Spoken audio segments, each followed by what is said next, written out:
నిజానికి ఏవి ఆకాశ దీపాలు? మీరు నేను పెట్టక్కర్లేదు. ఆకాశ దీపాలు వెలిగించిన వాడు పరమేశ్వరుడు. సూర్యుడు, చంద్రుడు, నక్షత్రములు ఇవి ఆకాశ దీపాలు. మరి కార్తీక మాస ప్రారంభం దేంతో మొదలు? ఆకాశ దీపంతో ప్రారంభం. ఆకాశ దీపం ఎక్కడ వెలిగిస్తారు? దేవాలయంలో వెలిగిస్తారు.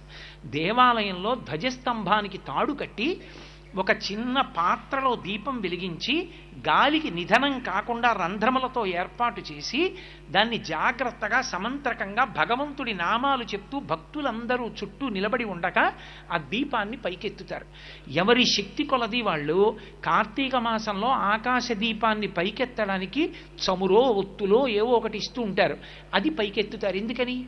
ఇప్పుడు ఆ దీపం ధ్వజస్తంభం మీద ఉండి అంతటా వెలుతురు చిమ్ముతుంది. ధ్వజస్తంభం మీదకి ఏదైనా లాగారు అంటే, పతాకాన్ని ఆరోహణం చేశారు అంటే ఈశ్వరుడికి ఉత్సవం అవుతోందని